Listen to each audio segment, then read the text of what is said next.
യേശുവേ സ്തോത്രം, യേശുവേ നന്ദി.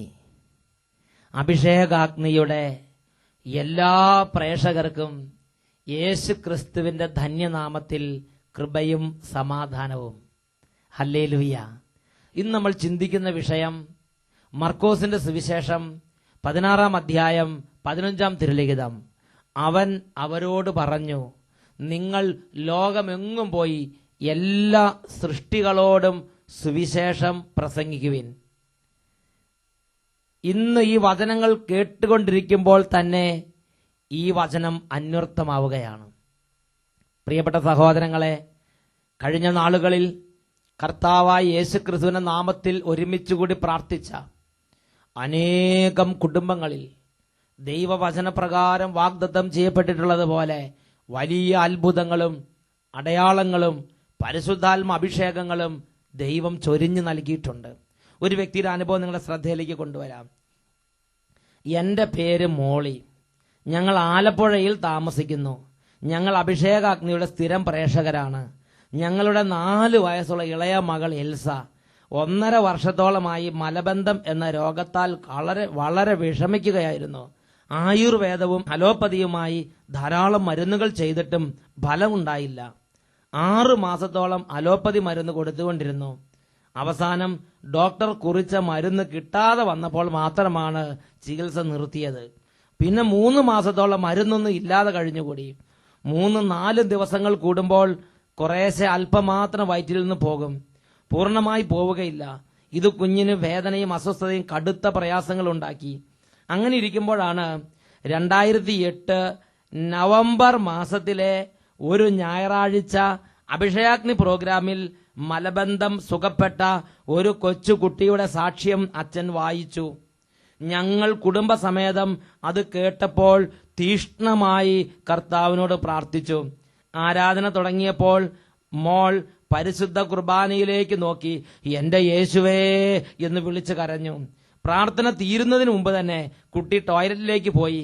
ഈശോ അത്ഭുതകരമായി ഇടപെട്ട് കുട്ടിയെ സുഖപ്പെടുത്തി. പിന്നീട് ഇന്ന് വരെ കുട്ടിക്ക് മലബന്ധ സംബന്ധമായ രോഗപീഠ ഉണ്ടായിട്ടില്ല. ഈ കത്തെഴുതുമ്പോൾ ഇത് 5 മാസം തികയാൻ പോവുകയാണ്.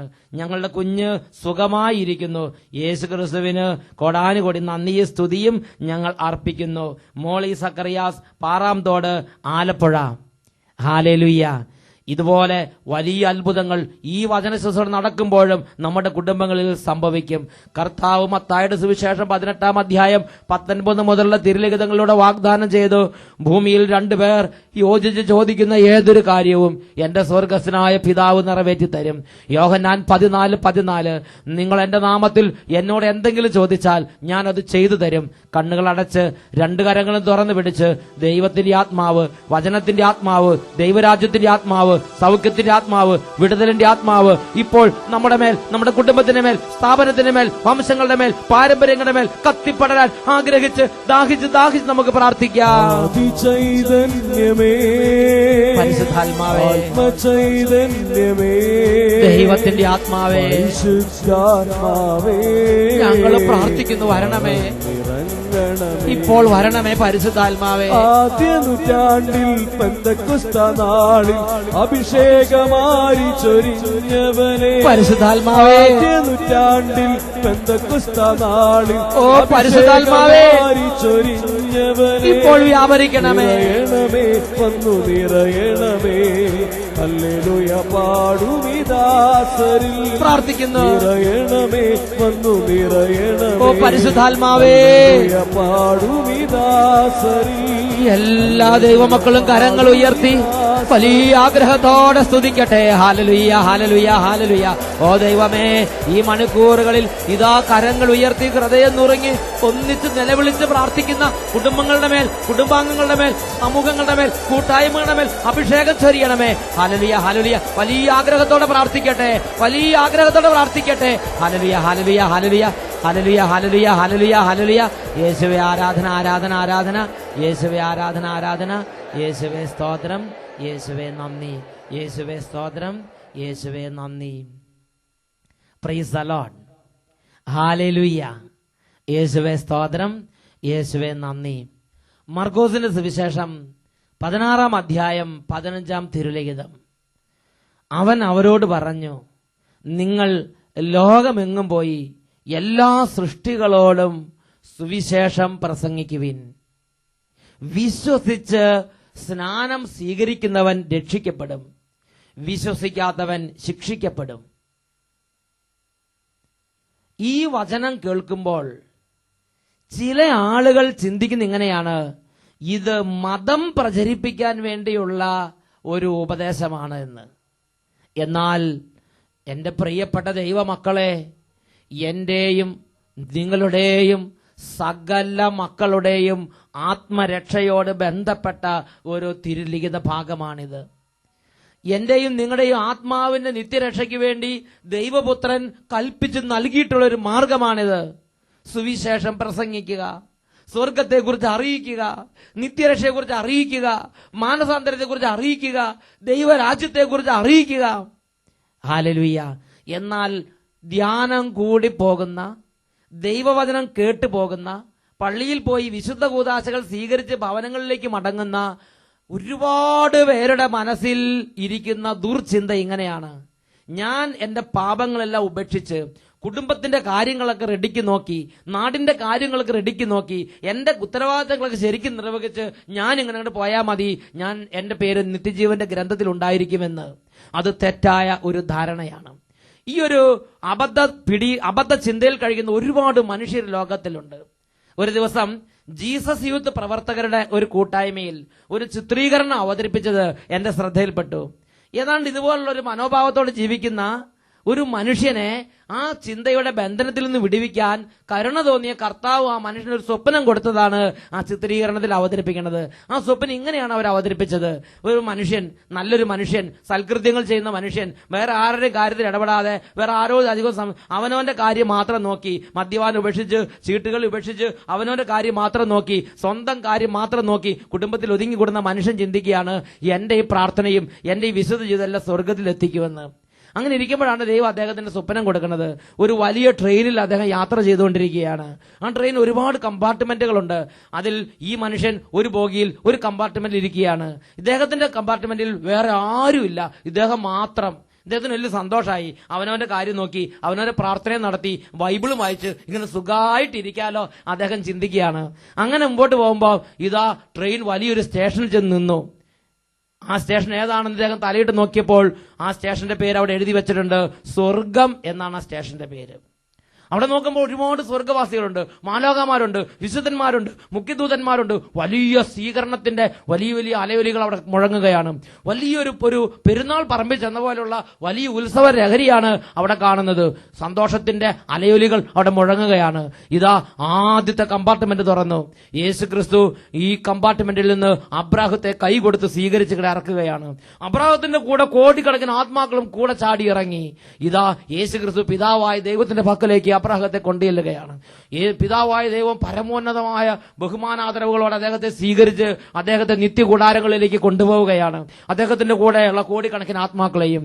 പിന്നെ ഇത് അടുത്ത കമ്പാർട്ട്മെന്റ് തുറന്നു. ഇതാ യിസ്ഹാക്ക് വരുന്നു. അടുത്ത കമ്പാർട്ട്മെന്റ് തുറന്നു. ഇതാ യാക്കോബ് ഇറങ്ങുന്നു. അവരുടെ കൂടെ എല്ലാം കോടിക്കണക്കിന് ആത്മാക്കളുണ്ട്. ഇങ്ങനെ ഓരോ കമ്പാർട്ട്മെന്റിൽ കഴിഞ്ഞു. ഇതാ ഡോൺ ബോസ്കോ ഇറങ്ങുന്നു. ഇതാ വിയാനി പുണ്യവാളൻ ഇറങ്ങുന്നു. ഇതാ മദർ തെരേസയെ കൊണ്ടുപോകുന്നു. എല്ലാവരുടെ കൂടെ ഉണ്ട് കോടിക്കണക്കിന് ആത്മാക്കള്. അവരൊക്കെ എല്ലാം രാജകീയമായ സ്വീകരണം കൊടുത്ത് സ്വർഗത്തിലേക്ക് ആനയിക്കുകയാണ്. അപ്പോൾ ഈ മനുഷ്യൻ ചിന്തിച്ചു, അവരുടെ കൂടെയൊക്കെ ഇത്രയും ആത്മാക്കൾ ഉണ്ടായിട്ടാണ് അവർക്ക് സ്വീകരണം ഇങ്ങനെ. എനിക്ക് ഇതിനൊക്കെ ടോപ്പ് സ്വീകരണമായിരിക്കും. കാരണം എന്താ വെച്ചാൽ ഞാൻ വേറെ ആരുടെയും കാര്യത്തിൽ ഇടപെടാതെ ഞാൻ പ്രാർത്ഥിച്ച് ഇങ്ങനെ ഇരിക്കുകയല്ലേ. അതുകൊണ്ട് എനിക്കുള്ള സ്വീകരണം ഫുള്ളായിട്ട് എനിക്ക് തന്നെ കിട്ടും, വേറെ ആർക്കും ഡിവൈഡറായി പോകില്ല എന്ന് ചിന്തിച്ച് അദ്ദേഹത്തിനെ കാത്തിരിക്കുകയാണ്. പെട്ടെന്നാണ് കമ്പാർട്ട്മെന്റുകളെല്ലാം, അതിന്റെ എല്ലാ ഡോറുകളും അടഞ്ഞു. ട്രെയിൻ പതുക്കെ അനങ്ങാൻ തുടങ്ങി. ഉടനെ ഇയാൾ ചിന്തിച്ച്, എന്താ ഞാൻ ഇവിടെ ഇരിക്കുന്ന കാര്യം ആരും അറിയുന്നില്ലേ? അദ്ദേഹം പതുക്കെ ട്രെയിനിന്റെ സൈഡിൽ കൂടെ പുറത്തേക്ക് കൈയും തലയ്ക്കിട്ടൊക്കെ നോക്കാൻ ശ്രമിക്കുന്നുണ്ട്. എന്നാൽ ആരും മൈൻഡ് ചെയ്യുന്നില്ല. പതുക്കെ ഒന്ന് വിളിച്ചു നോക്കി, എന്താ മാലാഖമാരൊക്കെ പോകുന്നുണ്ട്, പതുക്കെ ഒന്ന് വിളിച്ചു നോക്കി, ആരും ശ്രദ്ധിക്കുന്നില്ല, ഒന്ന് മൈൻഡ് ചെയ്യുക പോലും ചെയ്യുന്നില്ല. സ്വർഗം അയാൾ അവഗണിച്ച് കളഞ്ഞ് ഇതാ ട്രെയിൻ മുന്നോട്ട് നീങ്ങുകയാണ്. അപ്പോൾ അദ്ദേഹം ചിന്തിച്ചു, വലിയ വലിയ ആളുകൾക്കുള്ള സ്വീകരണമൊക്കെ മിക്കവാറും 7ാം സ്വർഗം എന്ന് പറയുന്ന ഉന്നത മേഖലയിലായിരിക്കും ലഭിക്കുക, ഇതൊക്കെ ഫസ്റ്റ് സ്റ്റേജ് ആയിരിക്കും എന്ന് ചിന്തിച്ച് അദ്ദേഹം പരമോന്നത ബഹുമതിക്കായി കാത്തിരിക്കുകയാണ്. പ്രിയപ്പെട്ട സഹോദരങ്ങളെ, ഈ ട്രെയിൻ ഇതാ മുന്നോട്ട് നീങ്ങി. അധികം നീങ്ങി കുറച്ചു നേരം ദൂരം എത്തുന്നതിന് മുമ്പ് തന്നെ, അധിക ദൂരം എത്തുന്നതിന് മുമ്പ് തന്നെ ഇതോ ഭീകരമായ അലർച്ചകളും തെറിവാക്കുകളും അട്ടഹാസങ്ങളും മുഴങ്ങാൻ തുടങ്ങി. അദ്ദേഹം ചിന്തിച്ച്, എന്താണ് 7ാം സ്വർഗത്തിൽ ഇത്രമാത്രം ബഹളം? അദ്ദേഹം പതുക്കെ തല പുറത്തേക്കിടക്ക് നോക്കാൻ ശ്രമിക്കുമ്പോൾ അദ്ദേഹം ഇതാ ഒരു ബോർഡ് കാണുകയാണ്. ആ ബോർഡിൽ ഇങ്ങനെയാണ് എഴുതിയിരിക്കുന്നത്, തീ നരകം 5 കിലോമീറ്റർ, ഒരു ആരോ മാർഗം കൊടുത്തിരിക്കുകയാണ്. അദ്ദേഹം ഞെട്ടിപ്പോയി. അപ്പോഴേക്കും ട്രെയിൻ സ്ഥലത്തെത്തി. നരകത്തിൽ നിന്ന് കുട്ടി പിശാചുകളും വലിയ പിശാചുകളും എല്ലാം കൂടെ കൂട്ടത്തോടെ ഇറങ്ങി ഇതാ ഇദ്ദേഹത്തിന്റെ ബോഗിയെല്ലാം വലിച്ചു പൊളിച്ച് ഇദ്ദേഹത്തെ വലിച്ചിട്ട് ചവിട്ടി അദ്ദേഹത്തെ വേണ്ടതുപോലെ കൈകാര്യം ചെയ്തുകൊണ്ടിരിക്കുകയാണ്. ഇടി മുറക്കിങ്ങനെ കൊള്ളുന്ന സമയത്ത് ഇദ്ദേഹം ചിന്തിക്കുകയാണ്, എന്ത് വകയിലാണ് എന്നെ ഇടിക്കണമെന്നാണ് ചോദിക്കുന്നത്. ഞാൻ എന്താ പ്രാർത്ഥിച്ചിട്ടില്ലേ, ഉപവസിച്ചിട്ടില്ലേ, ഞാൻ എന്തിന്റെ കുറവുണ്ടായിട്ടാ എന്നെ സ്വർഗത്തിലേക്ക് കൊണ്ടാകും നരകത്തിൽ കൊണ്ടിട്ടിരിക്കുന്നത്? ഇദ്ദേഹം വ്യഗ്രതപ്പെടുകയാണ്. അങ്ങനെ വ്യഗ്രതപ്പെടുമ്പോഴാണ് ദൈവം അല്ലെങ്കിൽ അദ്ദേഹത്തിന്റെ കാതുകളിൽ അദ്ദേഹത്തിന്റെ ജീവിതത്തിന്റെ പരാജയത്തെക്കുറിച്ചുള്ള വെളിപാടുകൾ മുഴങ്ങിക്കേൾക്കുന്നത്. എസെക്കിയേൽ പ്രവാചകന്റെ പുസ്തകത്തിൽ 33-ാമത്തെ അധ്യായത്തിൽ 7 മുതലുള്ള തിരുലിഖിതങ്ങൾ, ഇസ്രായേൽ ഭവനത്തിന് കാവൽക്കാരനായി ഞാൻ നിന്നെ നിയമിച്ചിരിക്കുന്നു. എന്റെ നാവിൽ നിന്ന് വചനം കേൾക്കുമ്പോൾ നീ എന്റെ താക്കീത് അവരെ അറിയിക്കണം. ഞാൻ ദുഷ്ടനോട്, ദുഷ്ട, നീ തീർച്ചയായും മരിക്കുമെന്ന് പറയുകയും അവൻ തന്റെ മാർഗത്തിൽ നിന്ന് പിന്തിരിയാൻ നീ മുന്നറിയിപ്പ് നൽകാതിരിക്കുകയും ചെയ്താൽ അവൻ തന്റെ ദുർവൃത്തിയിൽ തന്നെ മരിക്കും. എന്നാൽ അവന്റെ രക്തത്തിന് ഞാൻ നിന്നോട് കണക്ക് ചോദിക്കും.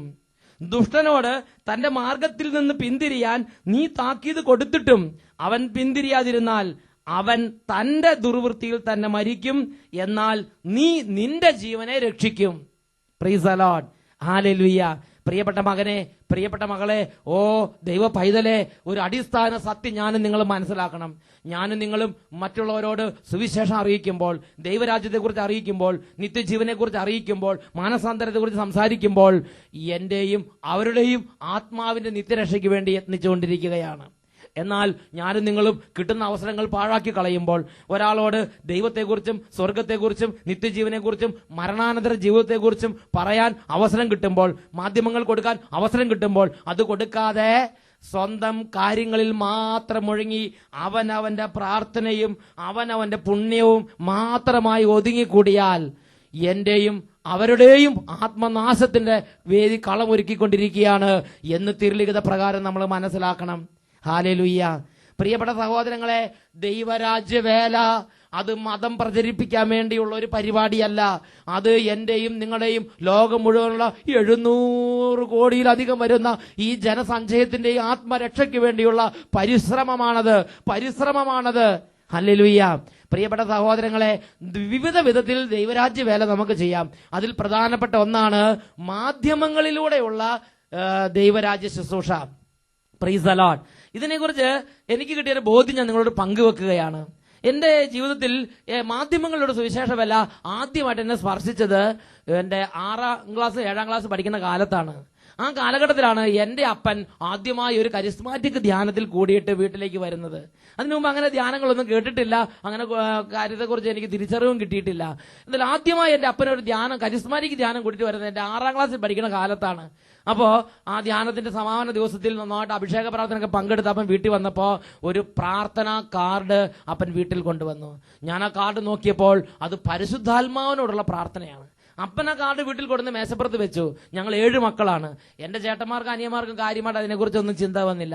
ഞാൻ അതെടുത്ത് വായിച്ചു നോക്കിയപ്പോൾ ആ പ്രാർത്ഥന എന്റെ ഹൃദയത്തെ സ്പർശിച്ചു. ജീവിതത്തിൽ ആദ്യമായിട്ടാണ് പരിശുദ്ധാത്മാവ് എന്ന ആ പ്രാർത്ഥന ഞാൻ കാണുന്നത്. ഏതെന്റെ ഹൃദയത്തെ സ്പർശിച്ചു. സഭയുടെ ഔദ്യോഗിക പ്രാർത്ഥനയാണത്. അത് ധ്യാനം കൂടി ആർക്കോ അഭിഷേകം കിട്ടിയപ്പോൾ അവരത് പ്രിന്റ് ചെയ്ത് 10, 500, 1000 കാർഡ് പ്രിന്റ് ചെയ്ത് ധ്യാനിപ്പിക്കാൻ പോകുന്ന ബ്രദറിന്റെ കയ്യിൽ കൊടുത്തയച്ചു. ആ ബ്രദർ ധ്യാനിപ്പിച്ചപ്പോൾ ധ്യാനത്തിന്റെ സമാപന ദിവസത്തിൽ ധ്യാനത്തിൽ കൂടി എല്ലാവർക്കും ഓരോന്ന് കൊടുത്ത് അതിലൊരെണ്ണം എന്റെ അപ്പന്റെ കയ്യിൽ കിട്ടി. അപ്പൻ അത് വീട്ടിൽ കൊണ്ടുവന്നിട്ട് ഞങ്ങൾ 7 മക്കളിൽ എന്റെ കയ്യിൽ അത് കിട്ടി. ഞാനത് വായിച്ചു നോക്കി. അതെന്റെ ഹൃദയത്തെ സ്പർശിച്ചു. പിന്നെ എല്ലാ ദിവസവും രാത്രിക്ക് സന്ധ്യാപ്രാർത്ഥനയുടെ കൂടെ പരിശുദ്ധാത്മാവിനോടുള്ള പ്രാർത്ഥനയും ഉറക്കെ അങ്ങോട്ട് ചൊല്ലാൻ തുടങ്ങി. ഇന്ന് വർഷങ്ങൾ ഒരുപാട് പിന്നിട്ട് 10-35 വർഷം കഴിഞ്ഞു. ഇന്ന് ഞാൻ തിരിഞ്ഞു നോക്കുമ്പോൾ അച്ഛന്റെ സുവിശേഷ ജീവിതത്തിൽ ദൈവരാജ്യവേലയിൽ മിഷണറി ശുശ്രൂഷകളിലെല്ലാം നിർണായക സ്വാധീനം വഹിക്കുന്ന ഒരു ഘടകമായി മാറിയിട്ടുണ്ട് പരിശുദ്ധാത്മാവിനുള്ള പ്രാർത്ഥന. എവിടെ പ്രാർത്ഥിച്ചാലും, ഏത് രാജ്യത്ത് ചെന്നാലും, ഏത് വീട്ടിൽ ചെന്നാലും, ഏത് വ്യക്തിക്ക് വേണ്ടി പ്രാർത്ഥിച്ചാലും, ഏത് ശുശ്രൂഷ പങ്കെടുത്താലും ആ പ്രാർത്ഥനയുടെ സിംഹഭാഗ പ്രാർത്ഥനയും പരിശുദ്ധാത്മാവിനോടുള്ള പ്രാർത്ഥനയാണ്. ഇന്ന് പരിശുദ്ധാത്മാവിന്റെ സാന്നിധ്യം വഴി വലിയ അത്ഭുതങ്ങൾ, അടയാളങ്ങൾ, ദൈവരാജ്യവേല അതീവ ശക്തമായി വന്ന് കത്തിപ്പടരുകയാണ് പ്രിയപ്പെട്ട സഹോദരങ്ങളെ. അപ്പൊ ഞാൻ ചിന്തിക്കുന്നൊരു കാര്യം ഇതാണ്. വർഷങ്ങൾക്ക് മുമ്പ്, 10-35 വർഷങ്ങൾക്ക് മുമ്പ് ഒരു പാവപ്പെട്ട അൽമായന് ഒരു ദൈവിക അനുഭവം ഉണ്ടായി. അദ്ദേഹത്തിന്റെ കയ്യിലുണ്ടായിരുന്ന 10,000 ഉറുപ്പ്യ മുടക്കി 10,000 കാർഡ് പ്രിന്റ് ചെയ്തു. അത് വേറൊരാളുടെ കയ്യിൽ കൊടുത്തയച്ചു. ആ കൊണ്ടുവന്നയാള് ഒരു ധ്യാന സമയത്ത് ഇങ്ങനെ വിതരണം ചെയ്തു. അതിലൊരു കാർഡ് എന്റെ വീട്ടിലെത്തി. അത് ഇന്നിങ്ങനെ ദൈവരാജ്യത്തിന്റെ ഫലം പുറപ്പെടുവിച്ചുകൊണ്ടിരിക്കുകയാണ്. ഈ ദൈവരാജ്യ വേലയുടെ എല്ലാം വലിയൊരു അനുഗ്രഹം ആ കാർഡ് പ്രിന്റ് ചെയ്ത വ്യക്തിക്ക്, അതിനുവേണ്ടി പണം മുടക്കിയ വ്യക്തിക്ക്, അത് വിതരണം ചെയ്ത വ്യക്തിക്ക് ദൈവം നൽകുക തന്നെ ചെയ്യും. Hallelujah, hallelujah. പ്രിയപ്പെട്ട സഹോദരൻ, നോക്കുക, 10-35 വർഷങ്ങൾക്ക് മുമ്പ് ഒരു കാർഡ് കൊടുത്തു. അത് ഇന്ന് 10-35 വർഷങ്ങൾക്ക് ശേഷം ഇന്ന് അത് ശക്തമായി ലോകത്തിൽ ദൈവരാജ്യത്തിന്റെ വലിയൊരു ശക്തിയായി പ്രവർത്തനം ആരംഭിച്ചിരിക്കുകയാണ്. ഹല്ലേലൂയ. പ്രിയപ്പെട്ട സഹോദരങ്ങളെ, ഇതുപോലെ ഈ ദൈവരാജ്യത്തിന്റെ അനുഭവത്തിലേക്ക് വന്നപ്പോൾ എനിക്കുണ്ടായ മറ്റൊരു സംഭവം ഞാൻ ഓർമ്മിക്കുകയാണ്. ഈ അടുത്ത കാലത്ത് ധാരാളം ദൈവരാജ്യ വേലയ്ക്കുള്ള വാതിലുകൾ കർത്താവ് തുറന്നു തരുന്നുണ്ട്. ടെലിവിഷൻ മിനിസ്ട്രിക്ക് ധാരാളം ചാനലുകളുടെ ടെലിവിഷൻ ശുശ്രൂഷ ചെയ്യാൻ, ധാരാളം കേബിൾ ചാനലുകളുടെ സുവിശേഷ വേല ചെയ്യാൻ, ധാരാളം പുസ്തകങ്ങൾ വഴി സുവിശേഷ വേല ചെയ്യാൻ, ലീഫ്ലെറ്റുകൾ വഴി സുവിശേഷ വേല ചെയ്യാൻ, ബുക്ക് സ്റ്റോൾ വഴി സുവിശേഷ വേല ചെയ്യാൻ, വെബ്സൈറ്റ് വഴി സുവിശേഷ വേല ചെയ്യാൻ, ഇങ്ങനെ ഒരുപാട് വളരെ ഫാസ്റ്റായിട്ട് സുവിശേഷ വേല ചെയ്യാൻ കർത്താവ് ഓരോ വാതിലുകൾ തുറന്നു തരുന്നത് എന്റെ ശ്രദ്ധയിൽപ്പെട്ടു. അപ്പൊ ഞാൻ കർത്താവിനോട്, കർത്താവെ, ഇതിന്റെയൊക്കെ എന്തുകൊണ്ടാണ് ഇതെല്ലാം ഇങ്ങനത്തെ അവസരങ്ങളൊക്കെ തുറന്നു തരണത്? അപ്പോഴാണ് കർത്താവ് പറഞ്ഞത്, ചെറിയ കാലത്ത്, പഠിച്ചുകൊണ്ടിരുന്ന കാലത്ത്, ഈ ആത്മീയ ബോധ്യങ്ങൾ നിറഞ്ഞ കാലത്ത്, അന്ന് ആലുവ മംഗലപ്പുഴ സെമിനാരിൽ പഠിക്കുന്ന പ്രായം, അന്ന് ബഹുമാനപ്പെട്ട മാർ തോമസ് ചക്കിയത്ത് പിതാവ് ആലുവ സെമിനാരിലെ പ്രൊഫസറാണ്. ആ തോമസ് ചക്കിയത്ത് പിതാവ് അന്ന് പ്രൊഫസറായിരിക്കുമ്പോൾ ഞങ്ങളോട് പറഞ്ഞു, നിങ്ങൾ വെക്കേഷൻ കാലത്ത് വെറുതെ ഇങ്ങനെ സമയം നഷ്ടപ്പെടുത്തരുത്. നിങ്ങൾക്ക് ബോധ്യം കിട്ടും നല്ല നല്ല പുസ്തകങ്ങൾ നിങ്ങളുടെ പ്രദേശത്തുള്ള കുടുംബങ്ങളിൽ കൊണ്ടുവന്ന് കൊടുക്കണം. അവയൊന്ന് പിതാവ് അന്ന് പ്രൊഫസറായിരിക്കുമ്പോൾ ഞങ്ങളോട് പറഞ്ഞത് എന്റെ ഹൃദയത്തെ സ്പർശിച്ച്. ഓരോ അവധി കഴിഞ്ഞ് ആലുവ സെമിനാരിയിൽ നിന്ന് വെക്കേഷൻ വീട്ടിലേക്ക് വരുമ്പോ കെട്ടുകണക്കിന് പുസ്തകങ്ങൾ, ഏതെങ്കിലും ബുക്ക് സ്റ്റോളിൽ ചെന്നിട്ട് കെട്ടുകണക്കിന് പുസ്തകങ്ങൾ ചുമന്നുകൊണ്ടാണ് വീട്ടിലേക്ക് വരുന്നത്. അത് ബസ്സിൽ വെച്ച് അത് ചലയെ ചുമന്ന് കൈ പിടിച്ച് അത് അലഞ്ഞു തിരിഞ്ഞ് വീട്ടിലെത്തും. പിന്നെ ഇടവേഗ വരും. ഓരോരുത്തരും കാണുമ്പോൾ ചോദിക്കും, ഇപ്പൊ പുസ്തക കച്ചവടമാണ് തൊഴിലല്ലേ? ഓ, വരുമാനം ഉണ്ടാക്കാൻ വേറെ വഴിയൊന്നും ഇല്ലായിരുന്നില്ലേ? ഓ, പാവം ബ്രദർ. ഇങ്ങനെ പലരും പുച്ഛത്തോടെ സംസാരിക്കണത് ചെവി കേട്ടിട്ടുണ്ട്. വീട്ടുകാർ പറഞ്ഞു, ഞങ്ങൾക്കും കൂടെ നാണം കെട്ടിട്ട് നടക്കാൻ പാടില്ല. അതുപോലെ ബുദ്ധിമുട്ടുണ്ടായ സാഹചര്യങ്ങൾ ഉണ്ടായിട്ടുണ്ട്. ചില വീട്ടിലെല്ലാം ഈ പുസ്തകങ്ങൾ ചുമന്ന് അങ്ങനെ വേർത്ത് കുളിച്ച് നനഞ്ഞ് ഒലിച്ച് അങ്ങനെ ചെല്ലുമ്പോ ഒരു മീൻ കച്ചവടക്കാരൻ ചെന്നാൽ പോലും ഇതിനേക്കാൾ കൂടുതൽ ബഹുമാനം അവർ കൊടുക്കുമായിരുന്നു. അതുപോലെ ചവിട്ടി മതിക്കപ്പെട്ടിട്ടുണ്ട്. എങ്കിലും ആ കാലഘട്ടത്ത് ഞാൻ കർത്താവിനോട്, കർത്താവേ, ഈ മലമ്പ്രദേശങ്ങളിൽ അങ്ങയുടെ വിശുദ്ധന്മാരെ കുറിച്ചും അങ്ങയുടെ വചനത്തെക്കുറിച്ചും അറിയാത്ത കുടുംബങ്ങളാണിത്, അറിയാത്ത ദേശമാണിത്. ഇവിടെ അങ്ങയുടെ വചനം എത്തിക്കണം. എനിക്ക് പ്രസംഗിക്കാൻ കഴിവില്ല, എനിക്ക് പ്രസംഗിക്കാൻ അറിയാൻ പാടില്ല. എനിക്കറിയാം, ഇത് ചുമന്നുകൊണ്ട് കൊടുക്കാൻ അറിയാം. ഞാൻ അങ്ങനെ പുസ്തകങ്ങൾ ചുമന്ന് മലമ്പ്രദേശങ്ങളിലും കുഗ്രാമങ്ങളിലും ഒരുപാട് ഉൾപ്രദേശങ്ങളിൽ പോയി ഈ പുസ്തകങ്ങളെല്ലാം വിതരണം ചെയ്ത് ഓരോ അവധി കാലത്ത് വിതരണം ചെയ്യും.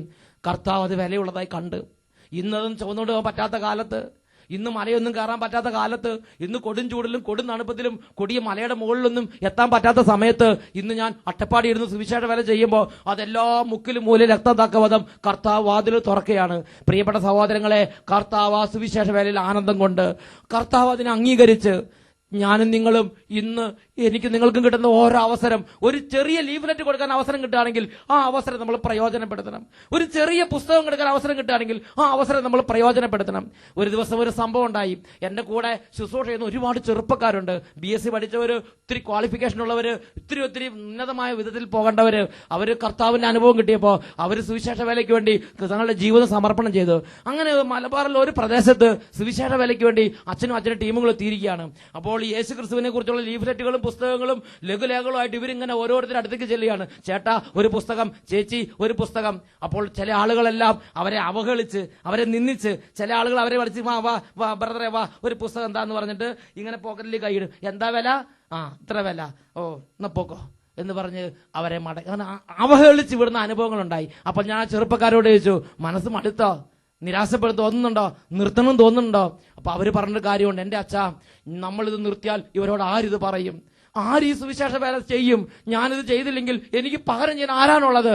പ്രിയപ്പെട്ട ദൈവമക്കളെ, പരിശുദ്ധാത്മാവ് അവരെ ശക്തിപ്പെടുത്തി. അവരിലൂടെ ഇന്നും പരിശുദ്ധാത്മാവ് സ്വർഗരാജ്യത്തിൽ വലിയ പ്രവൃത്തികൾ ചെയ്തുകൊണ്ടിരിക്കുകയാണ്. ഷാലോം TV അത് നല്ലൊരു സുവിശേഷ വേലയാണ്, മാധ്യമങ്ങളിലൂടെ സുവിശേഷ വേലയാണ്. അതിന് പണം കൊടുത്ത് സഹായിക്കുമ്പോൾ മാധ്യമങ്ങളിലൂടെ സുവിശേഷ വേലയാണ് സഹായിക്കുന്നത്. ഡിവൈൻ TV നല്ലൊരു സുവിശേഷ വേലയാണ്. അതുപോലെ ലോകത്തിൽ പുസ്തകങ്ങളിലൂടെയും കാസറ്റുകളിലൂടെയും TVയിലൂടെയൊക്കെ നടക്കുന്ന സുവിശേഷ വേല, അതിനോട് മനസ്സ് തുറന്ന് അതിനോട് സഹകരിക്കുകയും അതിനെ പ്രോത്സാഹിപ്പിക്കുകയും അതിനെ സപ്പോർട്ട് ചെയ്യുകയും ചെയ്യുമ്പോൾ ഈ ലോകത്തിൽ നമ്മുടെയും അനേകം കോടി ആത്മാക്കളുടെയും നിത്യരക്ഷ ഉറപ്പാക്കുന്ന വലിയ യത്നത്തിൽ ഞാനും നിങ്ങൾ പങ്കാളികളാവുകയാണ് ചെയ്യുന്നത് എന്ന് തിരിച്ചറിയണം. ദൈവത്തിന്റെ വചനം വ്യക്തമായി പഠിപ്പിക്കുകയാണ്. നമ്മൾ ധ്യാനം കൂടി വചനം കേട്ട് കൂദാശ സ്വീകരിച്ച് വീട്ടിൽ പോയി കണ്ണു അടച്ച് പ്രാർത്ഥിച്ചിരുന്നാൽ മാത്രം പോരാ.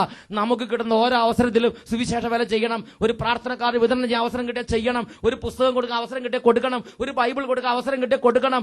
നമുക്കുള്ള കഴിവും പണവും സാധ്യതയും എല്ലാം ഉപയോഗപ്പെടുത്തി സ്വർഗത്തിന്റെ ദൂത് അറിയിക്കണം. അത് എന്റെയും അവരുടെയും നിത്യരക്ഷയ്ക്ക് വേണ്ടിയുള്ള പ്രവർത്തനമാണ്. അപ്പോസ്തല പ്രവർത്തനം 1-ാം അധ്യായം 8-ാം വാക്യം, ജെറുസലേമിലും യൂദയ മുഴുവനിലും സമരിയായിലും ഭൂമിയുടെ അതിർത്തികൾ വരെ നിങ്ങൾ എനിക്ക് സാക്ഷികളായിരിക്കും.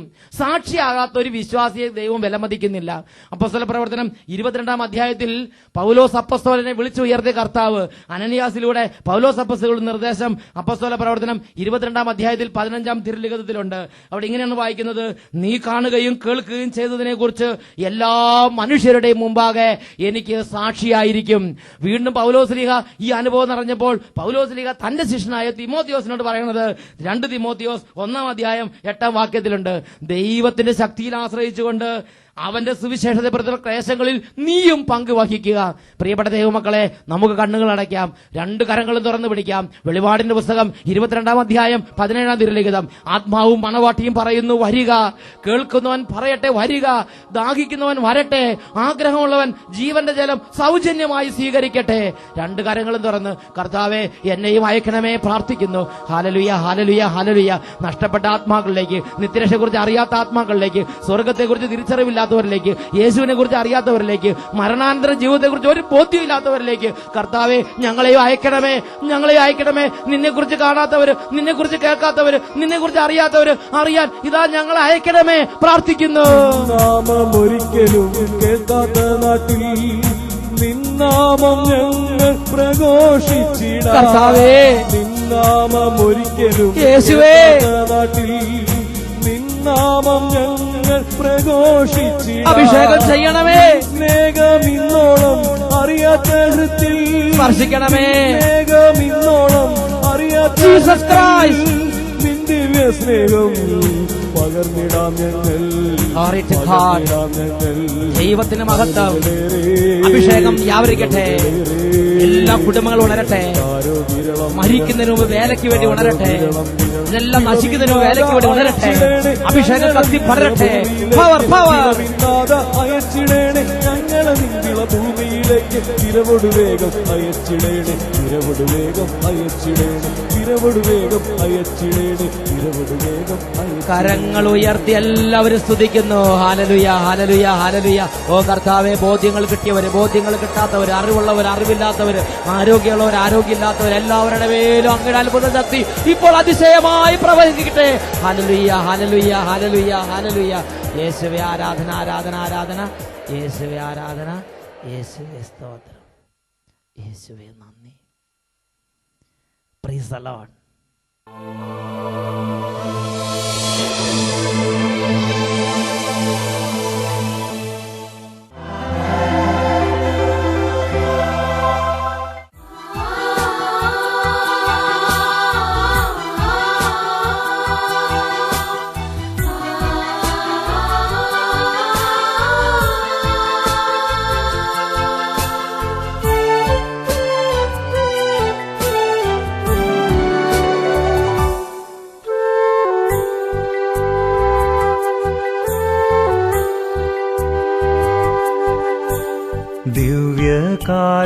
ദിവ്യകാരുണ്യമായെന്റെ ഉള്ളിൽ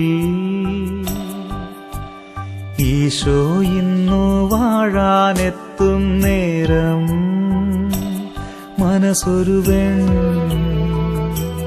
മെഴുതിരിയാ ഉരുകിത്തെളിയും നാഥനെ വരവേൽക്കാനായി മനസ്സൊരു മെഴുതിരിയായി ഉരുകിത്തെളിയും നാഥനെ വരവേൽക്കാനായി വാവാ എന്റെ ഈശോയേ, വാവാ എന്റെ ഈശോയേ, എന്റെ ജീവൻ തേടും പുണ്യം നീയാണല്ലോ. സ്നേഹമേ, മോക്ഷമേ, ഭാഗ്യമേ.